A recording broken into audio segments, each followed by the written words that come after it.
नमस्कार। आज के मुद्दे में आप सभी का स्वागत है। मैं हूं आदित्य नामदेव। केंद्र और राज्य में टकराहट कोई नई बात नहीं है। कभी जीएसटी, कभी नोटबंदी, कभी नक्सलवाद। लेकिन आज जिस मुद्दे पर मुख्यमंत्री ने केंद्र के साथ साथ राज्य के भाजपाइयों को जिस तरह से घेरा, वो बिल्कुल नया मुद्दा था। मुख्यमंत्री भूपेश बघेल ने जनगणना में हो रही लेट लतीफी पर न सिर्फ केंद्र सरकार को कटघरे में खड़ा किया, बल्कि यह कहकर भी केंद्र सरकार को घेरा कि प्रदेश में और देश में गरीबी के जो आंकड़े बढ़े हैं, उसके लिए कहीं ना कहीं केंद्र की जनगणना में हो रही देरी जिम्मेदार है। मुख्यमंत्री ने चिरपरिचित अंदाज में जिस तरह से केंद्र की मोदी सरकार को घेरा, राष्ट्रीय उपाध्यक्ष रमन सिंह को भी उसी अंदाज में आड़े हाथों लिया। मुख्यमंत्री का तर्क साफ था कि जनगणना में देरी आखिर क्यों, आखिर क्या है सरकार की इस देरी के पीछे की मंशा। सीएए और एनआरसी की जिस जनगणना को लेकर अटकलों का दौर पूरे देश में जारी है, कहीं जनगणना को रोकने के पीछे वही मंशा तो नहीं है। मुख्यमंत्री ने इस मुद्दे पर भी कहा कि सीएए और एनआरसी के लिए जनगणना को रोकना उचित नहीं है। आज हम चर्चा सेंसस वाली सियासत पर करेंगे। देश में अडानी के सेंसस की तो खूब चर्चा हो रही है, लेकिन आज सियासत में सेंसस की जो बातें मुख्यमंत्री ने कही, कहीं एक तीर से दो निशाने की बात तो नहीं है। आखिर क्या है मुख्यमंत्री के जनगणना के इस मुद्दे को उठाने के पीछे की वजह? क्या राष्ट्रीय अधिवेशन के पहले मुख्यमंत्री ने केंद्र को घेरने का नया मुद्दा कहीं तलाश तो नहीं कर लिया है? कहीं चुनावी साल में छत्तीसगढ़ के अलावा जिन प्रदेशों में चुनाव होना है, वहां पर सीएए और एनआरसी के मुद्दे पर नई बहस तो नहीं छिड़ जाएगी? इस पूरे मुद्दे पर आज हम करेंगे चर्चा कि आखिर इस मुद्दे को उठाने की असल वजह क्या है। चलिए पहले आपको सुनवाते हैं क्या कुछ कहा मुख्यमंत्री ने और इस पर क्या कुछ जवाब आया पूर्व मुख्यमंत्री डॉक्टर रमन सिंह का। 16 लाख आवासहीन जिनके आवास छीने गए हैं, वो प्रश्न कर रहे हैं भूपेश बघेल से और जवाब मांग रहे हैं कि 16 लाख आवास छीन कर न केवल ग्रामीण अर्थव्यवस्था की रीढ़ तोड़ दी है, बल्कि 16 लाख लोगों के मकान छीनकर एक अपराध किया है। इसका जवाब कब देंगे भूपेश बघेल? क्यों 16 लाख लोगों के लिए आवास नहीं छीने? जनगणना हुआ नहीं है, गरीबी रेखा सर्विस जारी नहीं हुई है, तो किस आधार पे कर रहे हैं? 2001 के 2011 के 2008 के 2012 के किस आधार पे कर रहे हैं? और हर 10 साल में जनगणना करने के प्रावधान हैं। और जब अभी ये डेट निकल गया 2021 का, जनगणना क्यों नहीं कराते लोग कि पूरे देश में गरीबों की संख्या में वृद्धि हुई हो, इसलिए जनगणना नहीं करा रहे हैं। ये मेरा आरोप है। नाटक नौटंकी कर रहे हैं। अब चूंकि चुनाव हैं तो उसको दूसरे रूप से कर रहे हैं। मैं तो कह रहा हूं भाई जनगणना कराए ना। तो सुना आपने क्या कुछ कहा मुख्यमंत्री भूपेश बघेल ने और क्या पलटवार आया डॉक्टर रमन सिंह का। तो देखिए, राजनीति तो चलती रहेगी, लेकिन अचानक ये मुद्दा क्यों? हमारे साथ बातचीत करने के लिए 3 बेहद खास मेहमान मौजूद हैं। हमारे आज का टॉपिक का विषय बहुत साफ है, सेंसस पर सियासत। हमारे साथ बातचीत करने के लिए वरिष्ठ पत्रकार भी जुड़े हुए हैं। संजीव गुप्ता जी, बहुत स्वागत करता हूं उनका। धनंजय सिंह ठाकुर जी हैं, कांग्रेस के वरिष्ठ नेता प्रवक्ता, बहुत स्वागत करता हूं उनका। और पूर्व विधायक रह चुके हैं हमारे साथ श्रीचंद सुंदरानी जी, पूर्व जिला अध्यक्ष हैं, भारतीय जनता पार्टी के वरिष्ठ नेता, बहुत स्वागत करता हूं उनका। सबसे पहले संजीव जी के पास चलता हूं। संजीव जी, सीएम के बयान की टाइमिंग को किस तरह से आप देखते हैं? क्योंकि जिस तरह से दिख रहा है, अचानक बहुत अलग तरीके से राजनीति में बैटिंग करने के मामले में जाने जाते हैं। सेंसस के मुद्दे को अचानक हवा क्यों दिए? बहुत तल्खी भरे अंदाज में उन्होंने कहा। ये आखिर इस पूरे विषय को समझाने की कोशिश करेंगे कि इस बयान की टाइमिंग को किस तरह से देख रहे हैं। एक तरफ अमित शाह का बस्तर का दौरा, दूसरी तरफ राष्ट्रीय अधिवेशन और अचानक जनगणना का मुद्दा। संजीव जी। देखिए आदित्य, सबसे बड़ी बात यह है कि ये तो सच है कि समय पे जनगणना नहीं हो पाया है। जो जनगणना 2021-22 के आसपास हो जाना चाहिए था, वो उसमें देरी हुई है। और उसका एक जो सामने आ रही है बातें कि कोविड की वजह से ऐसा हो पाया है और आने वाले समय में शायद इसकी तैयारी भी शुरू हो गई। लेकिन अभी तो ऐसा फिलहाल तो ये है कि अभी जनगणना नहीं हो पाई और देरी हो चुकी है, जो प्रति 10 वर्ष में जनगणना होती देश में। अब एक देखिए, सबसे बड़ी बात यह है जो आप जो टाइमिंग की बात कर रहे हैं कि राष्ट्रीय अधिवेशन होने वाला है कांग्रेस का, ऐसे समय में जब लगातार जो भी नेता आते हैं केंद्र से भारतीय जनता पार्टी के, और वो जब अपनी तल्ख टिप्पणियां करते हैं, और ख़ासकर वो प्रधानमंत्री आवास योजना को लेकर करते हैं कि इतनी आवास जो गरीबों का आवास को लेकर संजीदा नहीं है, और मुख्यमंत्री भूपेश बघेल और उनकी पार्टी लगातार ये बातें आती हैं कि गरीबों और ख़ासकर आदिवासी क्षेत्रों में रहने वाले जो लोग हैं उनको सरकार की नाकामी की वजह से आवास नहीं मिल पाया है। और भी तमाम तरह की जो भी अलग अलग इस तरह की जो टिप्पणियां होती हैं। तो आपको मैं बता दूं कि लगातार एक जो घेरने की कोशिश होती है, तो उसमें एक बड़ा मुद्दा ये पीएम आवास का रहता है। अब ऐसे समय में चूंकि अधिवेशन होने वाला है कांग्रेस का और लगातार ये बातें आ रही हैं कि केंद्र से जुड़े नेताओं के सामने भी ये बात आ रही है, तो मुझे ऐसा लगता है कि मुख्यमंत्री भूपेश बघेल इस मुद्दे को लेकर, खासकर सेंसस के मुद्दे पर जिसको आप लगातार बात कर रहे हैं, उस मुद्दे को लेकर अगर वो सामने आते हैं और सीधा पलटवार करते हैं कि जब यदि सेंसस ही नहीं हुआ है, 2021 में जो होना था वो नहीं हो पाया, तो आप किस आधार पर गरीबों की संख्या बता रहे हैं, किस आधार पर आप ऐसा कह रहे हैं कि 16 लाख आवास या 17 लाख आवास या जो भी इसके आसपास जो आवास की संख्या है वो नहीं हो पा रही है, वो नहीं बन पाया है, गरीबों से हम छीन रहे हैं। तो आप इसको सीधा सीधा बता दीजिए कि जब सेंसस ही नहीं हो पाया है, तो ये जो लाखों में जो आप संख्या बता रहे हैं, देखिए संख्या का मतलब, सेंसस का मतलब ही है कि जन की संख्या। तो अगर आप गरीबों की संख्या की बात करें तो स्वाभाविक रूप से ये बताने पर उन्होंने चुनौती दी है कि आप किस सेंसस की बात कर रहे हैं, कि 2011 में वो सेंसस हुआ था, इससे पहले की सेंसस की बात कर रहे हैं, और तमाम तरह की जो भी चीज़ें हैं जो सामने आ रही हैं, तो उसमें किस आंकड़े का आधार उन्होंने मांगा है। तो मुझे ऐसा लगता है कि ये टाइमिंग जो है वो महत्वपूर्ण है और आने वाले समय में इस तरह की जो आरोप प्रत्यारोप और बढ़ेंगे। रंजन जी, सेंसस का मुद्दा अचानक क्यों? केंद्र को घेरना चाह रहे हैं या राज्य की भारतीय जनता पार्टी को? अचानक सेंसस का मुद्दा उठा है, सवाल कुछ और था, अचानक सेंसस की बात आ गई, कांग्रेस का राष्ट्रीय अधिवेशन यहां पर होना है, बहस की गुंजाइश तो है देखिए इस विषय पर, इसमें कोई दो राय नहीं है। बहुत सारे तर्कों की तरफ भी इशारा मुख्यमंत्री कर रहे हैं, किस तरह से देख रहे हैं इस बयान को धनंजय जी? देखिए आदित्य जी, लगातार भारतीय जनता पार्टी के नेता जो प्रधानमंत्री आवास देने में जो नरेंद्र मोदी सरकार की जो नाकामी है उस पर पर्दा करने के लिए जो छत्तीसगढ़ में झूठ की राजनीति करते हैं ना, भाजपा नेताओं का बयान उठाकर देख लीजिए प्रधानमंत्री आवास को लेकर। कभी कहते हैं कि 6 लाख गरीबों को प्रधानमंत्री आवास मिलना था जो नहीं मिला, कभी कहते हैं कि 7 लाख गरीबों को प्रधानमंत्री आवास मिलना था, नहीं मिला, कभी कहते हैं कि 8 लाख प्रधानमंत्री आवास अलॉटमेंट हुआ था, उसको नरेंद्र मोदी की सरकार ने कैंसिल कर दिया। और अभी अभी भाजपा के राष्ट्रीय उपाध्यक्ष पूर्व मुख्यमंत्री डॉक्टर रमन सिंह जी कहते हैं कि 16 लाख गरीबों को मकान मिलना था।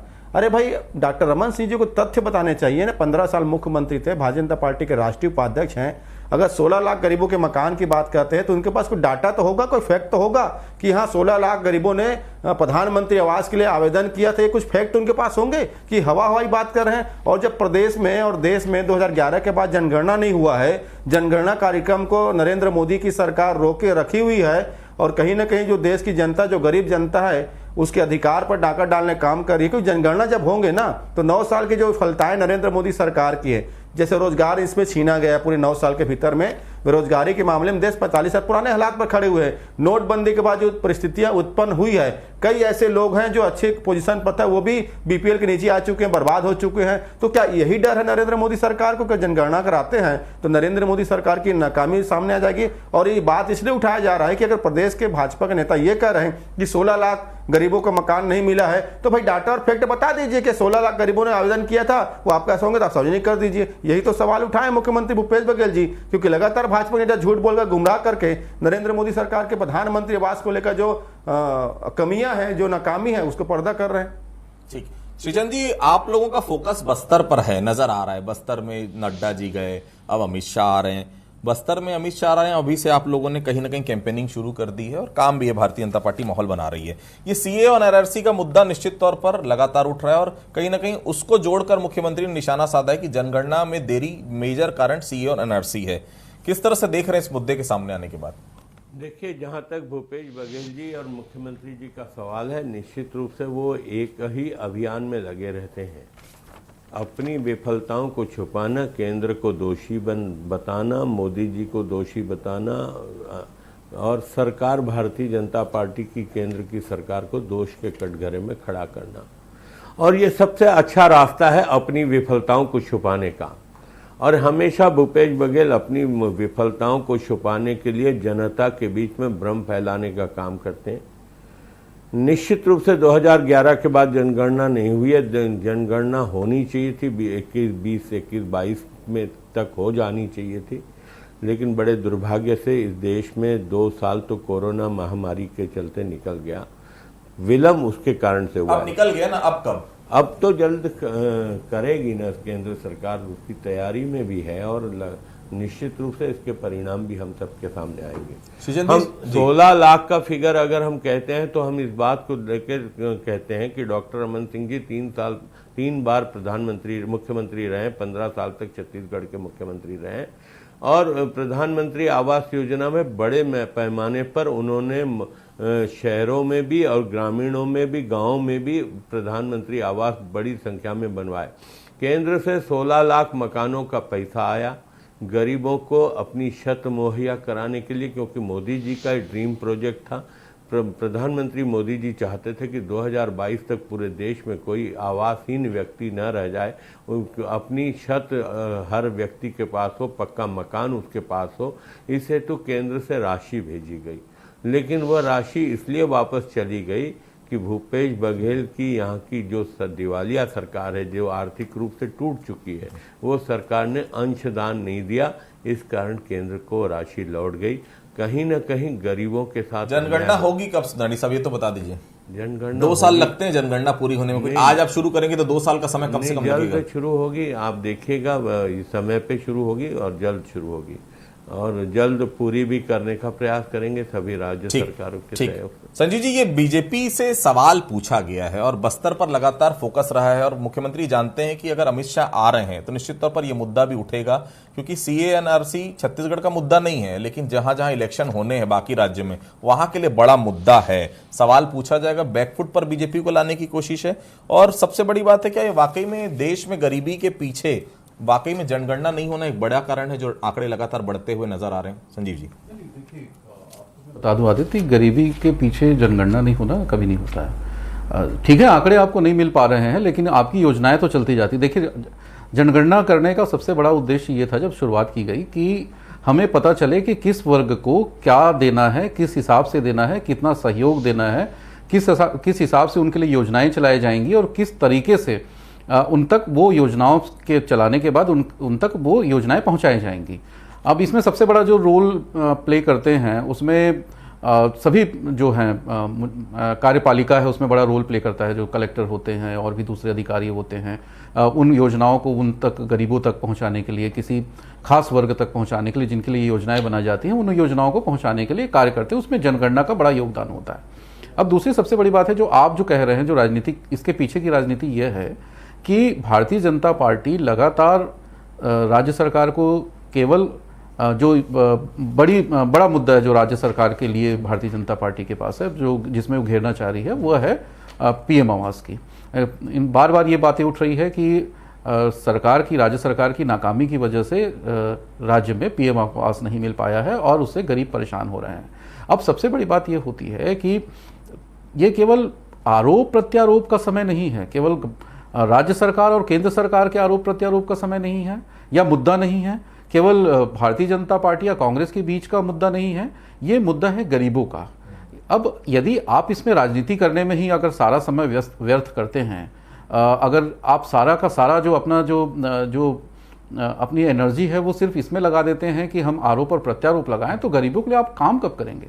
सबसे बड़ी बात है कि मुझे ऐसा लगता है कि देश में आपको अभी भी है बड़ी संख्या में लोग, गरीबों की संख्या है, जो कमेटी अलग अलग बनाई जाती है वो तो बहुत बड़ी संख्या बताए 29% तक की गरीबी की बात भी हो रही है। तो हम आज़ादी कितने लंबे समय तक बीतने के बाद रोटी, कपड़ा, मकान, शिक्षा और स्वास्थ्य जैसी मूलभूत सुविधाएं हम गरीबों को नहीं दे पा रहे हैं। और राजनीतिक दल अगर इन सब मुद्दों में राजनीति करते हैं, आरोप प्रत्यारोप का दौर चलता है, तो मुझे ऐसा लगता है कि गरीबों को ही नुकसान होता है, आम लोगों को इसमें नुकसान होता है। और ऐसा भी माना जा रहा है, ऐसा माना जाता है हमेशा, और ये सत्य भी है कि राजनीतिक दल राजनीति आम लोगों के लिए करते हैं, लेकिन सबसे दुखद बात यह है कि इनकी राजनीति में आम आदमी हाशिए पर चला गया है। ठीक है, रंजीत, सीएम ने सवाल उठाया है, बीजेपी नेताओं को मांग करनी चाहिए कि जनगणना होनी चाहिए, इतने सारे सांसद हैं, इतने बड़े बड़े नेता हैं, क्यों जाकर केंद्र से मांग नहीं करते? यहाँ के जो बीजेपी के लोग घूमते फिरते रहते हैं, शब्द कहा उन्होंने, तो जनगणना के लिए क्यों आवाज नहीं उठाते, केंद्र से डिमांड क्यों नहीं करते? इसके पहले भी बहुत साफ उन्होंने कहा है कि जीएसटी को लेकर बात नहीं होती, धान को लेकर बात नहीं होती। अब कम से कम जनगणना को लेकर तो बात करिए। एक तीर से कई निशाने करने की कोशिश तो नहीं है यहाँ पर धनंजय जी? देखिए, छत्तीसगढ़ में भारतीय जनता पार्टी के 9 सांसद हैं, एक राज्यसभा के सदस्य भी हैं। क्या सदन में कभी भी इन्होंने छत्तीसगढ़ के विषयों को रखने का काम किया है? क्या भाजपा के सांसदों ने कभी मोदी जी और शाह जी के सामने खड़े होकर बात रखने की क्षमता दिखाई है? क्या वो तो उनसे छुपकर काम करते हैं ना। तो ऐसे निष्क्रियता का नुकसान प्रदेश को हो रहा है ना। प्रदेश की जनता ने बड़े विश्वास के साथ जिन सांसदों को चुना है भाजपा के, वो तो वहाँ जनता की बात कर ही नहीं पाते हैं। झूठ बोलने के लिए छत्तीसगढ़ में राजनीति जरूर करते हैं, लेकिन जिस सदन में बात उठानी चाहिए उस सदन में बात नहीं उठाते, पहली बात। दूसरी बात, मुख्यमंत्री भूपेश बघेल जी की सरकार ने 800 करोड़ रुपए का राज्यांश दिया है प्रधानमंत्री आवास योजना के हितग्राहियों के लिए, ताकि वो हितग्राही उस पैसे से सीमेंट खरीद सके, रेती खरीद सके, गिट्टी खरीद सके, अपने मकान बनाने का सपना पूरा कर सके।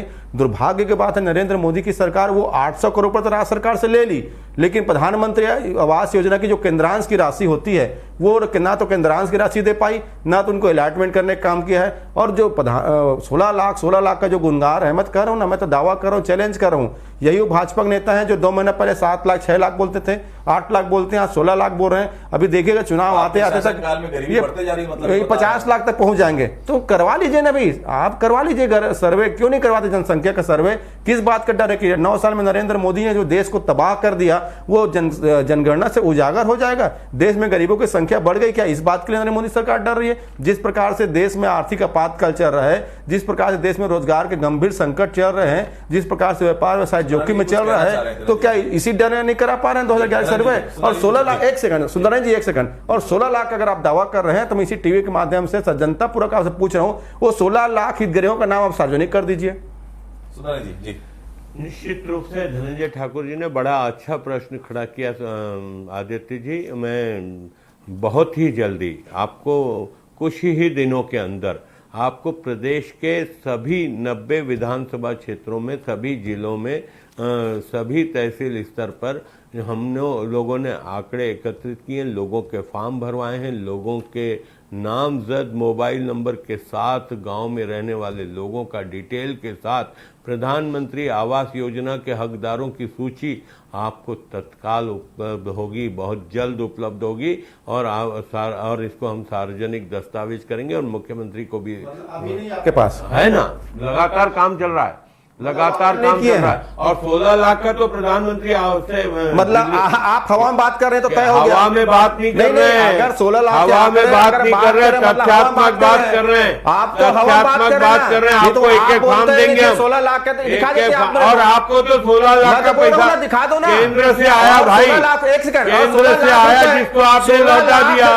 राजधानी जमा नहीं करा पाए आप अंशदान जमा नहीं कर पाए, गरीबों के मकान को आपने वंचित कर दिया, सुनिए सुंदर जी, आप मकान पाने से वंचित कर दिया। धनंजय जी, बहुत बड़ा पाप किया है आपकी सरकार, वो तो पाप गरीबों का हक छीनने का काम किया है आपकी सरकार, लगातार गरीबों के साथ बात कर रही है, गरीबों के भविष्य को कुचला, आप गरीबों के मसीहा बनने का काम करते हो, लेकिन गरीबों के नरेंद्र मोदी की 2 उपलब्धि, गरीबों के ऊपर टैक्स लगाना और सरकार की गरीबों का भला तो सिर्फ डॉक्टर रमन सिंह जी की सरकार में हुआ, गरीबों के दर्द को तो सिर्फ डॉक्टर रमन टैक्स लगाना और देश की भाजपा संपत्ति को बेचना नरेंद्र मोदी जी की सरकार आज देश के 80 करोड़ लोगों को 5 किलो मुफ्त में अनाज दे रही है नरेंद्र मोदी की सरकार में है देने की। डॉक्टर रमन सिंह जी की सरकार ने 1 रुपए काले चावल देने का काम किया। प्रधानमंत्री आवास योजना के जितने मकान आज प्रदेश में दिखते हैं, कहीं न कहीं मोदी जी की सरकार और डॉक्टर रमन सिंह की सरकार के देश गरीबों को धोखा दिया, वैसे रमन सिंह छत्तीसगढ़ गरीबों को धोखा दे रहे हैं। ये मेरे साथ जुड़े हुए हैं, मैं वहीं पर बात करता हूँ। सुंदरी साहब, ये बताइए कि 60% अगर दे रही है केंद्र, 40% दे रही है अगर राज्य, तो इसमें नाम पे भी एक सियासत है जो कई बार उठा कि प्रधानमंत्री आवास योजना ही नाम क्यों होना चाहिए? भाई प्रधानमंत्री आवास योजना नाम होना चाहिए, 100% दे दे शासन केंद्र सरकार। जब राज्य से भी पैसा लेना है 40%, फिर भी नाम प्रधानमंत्री आवास योजना, ये क्या है? हर चीज में राजनीति जरूरी है क्या? सुंदर साहब जी, एक बात बताइए, 60% केंद्र सरकार दे रही है, 40 राज्य दे रही है, और नाम राज्य सरकार बदल देती है, योजना केंद्र की बनती है, उसमें राज्य डाल देता है, मोर आवास मोर अधिकार नाम डाल देता है। ये राज्य सरकार की 100% योजना हो तो राज्य सरकार अपने नाम से चलाए। ये कह सकते हैं ना कि प्रधानमंत्री आवास योजना में हम 40% की राजस्व हम राज्य की सरकार से दे रहे हैं। अगर प्रधानमंत्री जी 2.5 लाख रुपए दे रहे हैं, 2,60,000 रुपए दे रहे हैं, तो हम भी उसमें दे रहे हैं 2 लाख रुपए। से पैसा शहरों में मिलता है 2.5 लाख से अधिक, और ग्रामीण क्षेत्रों में 1,30,000। तो फिर शहरों में मिलता है 2,40,000 रुपए, जिसमें 40% तो राज्य सरकार देती है। तो नरेंद्र मोदी जी क्या दिए पैसा? और 1,30,000 रुपए ग्रामीणों को देने की क्षमता मोदी सरकार में नहीं है।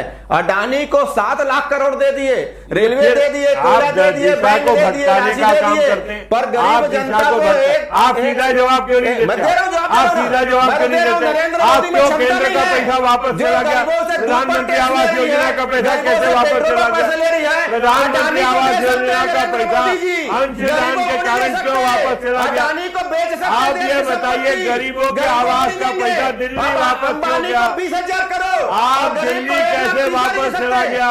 अंबानी को 20,000 करोड़, अडानी को उसमें भारतीय जनता पार्टी का क्या दोष है? उसमें मोदी सरकार का क्या दोष है? टैक्स लेंगे, उस गरीब से चंदा उस लेंगे, मोदी सरकार उस का गरीब क्या से दोष है वोट भाई? लेंगे। पर एक लाख ये गलत बेबुनियाद आरोप मत लगाइए। भारतीय जनता शेयर मार्केट से भारतीय जनता पार्टी को क्या लेना देना? रेलवे स्टेशन अडानी को, हवाई अड्डा अडानी को, बैंक अडानी को, एलआईसी अडानी को। अरे आप प्रधानमंत्री आवास से बात करो भाई। किसान को 1,30,000 देने की सुनारी क्षमता साहब, नहीं है। जनगणना ये कैसा पर प्रधानमंत्री है जनगणना जैसे? पर रुख क्या है भारतीय जनता पार्टी का? देरी हो रही है, आपका शासन भी देखिए मध्य प्रदेश में, कई राज्यों में है, वहां पर भी जो गरीब 2011 में गरीब रहा होगा, जरूरी नहीं कि वो गरीब रहे, जो अमीर 2011 में रहा वो जरूरी नहीं वो अमीर रहे। ऐसे में जो योजनाएं बनती हैं उसको मूर्त रूप में आप पहुंचाएंगे कैसे? क्या रुख क्या है जनगणना को लेकर भारतीय जनता पार्टी का? देखिए, जनगणना को लेकर भारतीय जनता पार्टी निश्चित रूप से सकारात्मक रुख है। भारतीय जनता पार्टी नकारात्मक रुख नहीं अपनाती। रहा सवाल 2 साल कोरोना महामारी के चलते जो परिस्थितियां देश के सामने उपस्थित हुई, कहीं न कहीं ये सारे कारण विलंब के हैं। जहां तक प्रधानमंत्री आवास योजना की बात हमारे भाई कह रहे हैं, धनंजय ठाकुर जी दिशा को बदलने का काम करते हैं। मैं तो एक ही सवाल पूछता हूं कांग्रेस के सारे नेताओं से, माननीय मुख्यमंत्री भी जवाब दे, केंद्र से आई हुई राशि जो 60% राशि है प्रधानमंत्री आवास योजना की, वो वापस क्यों गई? बड़े सवाल पूछा आपने, मैं जवाब दूंगा, सुनिएगा। संजीव जी के पास चलूंगा जी। देखिए, भारतीय जनता पार्टी नेता ऐसा गुमराह करने का काम करते, समझिएगा। कहते केंद्र सरकार ने पैसा दे दिया, किसको दिया पैसा भाई? किसको दिया? प्रधानमंत्री। सुन लीजिए ना, राज्य सरकार, सुन लीजिए ना। आपको थोड़ी देगी राज्य सरकार के 55,000 करोड़ जो नरेंद्र मोदी की सरकार दे नहीं पा रही, कंगाल जो हो गई है। यहाँ 55,000 करोड़ की बात करते हो, मुख्यमंत्री 1,300 करोड़ मांगने जाता है। 800 करोड़ मुख्यमंत्री 1,300 करोड़ मांगने दिल्ली जाता है, और आप छत्तीसगढ़ में बयान देते हो 55,000 करोड़। गरीबों का मकान बन सके, वो भी पैसा डकार गई नरेंद्र मोदी की सरकार। और मुझे तो शक जा रहा है कि वो 800 करोड़ भी अडानी को ना दिए होंगे। संजीव, छोटा सा जवाब, क्या वो कोविन वेब को लेकर जिस प्रकार से प्रॉब्लम शुरू हुई थी कोविड के समय, आपको याद होगा, प्रधानमंत्री की फोटो, मुख्यमंत्री की फोटो, ये भी प्रधानमंत्री आवास भी इसीलिए राजनीति का शिकार होते जा रहा है कि 60% राशि, 40% राशि, जब 40% हमको देना है तो फिर नाम प्रधानमंत्री आवास क्यों? संजीव जी। देखिए, मुख्यमंत्री तो लगातार इस बात को लेकर आपत्ति जता ही रहे हैं। विधानसभा में भी उन्होंने कहा था कि अगर 60% केवल 60%, उनका ये कहना था कि केवल 60% अगर केंद्र सरकार दे रही है, 40% जो है राज्य सरकार दे रही है, तो इसको प्रधानमंत्री आवास योजना क्यों कह रहे हैं? आप 80% दीजिए, 20 हमसे लीजिए, तो फिर आप उसमें कर लीजिए। अब नाम को लेकर राजनीति होना, फिर उसके बाद उसके राज्यांश को लेकर, उसके केंद्रांश को लेकर राजनीति होना, तो राजनीति खैर ठीक है, अपने आप में राजनीतिक दल राजनीति करते हैं, लेकिन इससे किसी का घाटा ना हो, किसी को नुकसान ना हो, ये जरूर ध्यान रखना चाहिए मुझे। देखिए, एक तरफ अडानी के सेंसेक्स की चर्चा है, दूसरी तरफ अब सेंसस की चर्चा कहीं ना कहीं देश विदेश, क्योंकि छत्तीसगढ़ से शुरुआत हुई तो निश्चित तौर पर सब पूर्ण देश में बात जाएगी, क्योंकि अगले समय काफी सारे राज्यों में चुनाव होने और बड़ा मुद्दा बनकर निश्चित तौर पर आएगा। और यह मुद्दा अचानक उठाना नहीं, इसकी टाइमिंग को लेकर सवाल जरूर उठ रहे हैं कि अचानक इस विषय को क्यों उठाया गया। तो इसके पीछे की वजह बहुत साफ है, आने वाले समय में कई राज्यों में चुनाव है, 2024 का लोकसभा चुनाव भी बहुत ज्यादा समय नहीं बच गया, वो लोकसभा चुनाव भी होने। तो आप सभी लोग हमारे साथ जुड़े, आप सभी लोगों को बहुत बहुत धन्यवाद। तो आज के मुद्दे फिलहाल इतना ही, कल किसी अन्य मुद्दे पर फिर से मुलाकात होगी, तब तक के लिए बहुत बहुत धन्यवाद।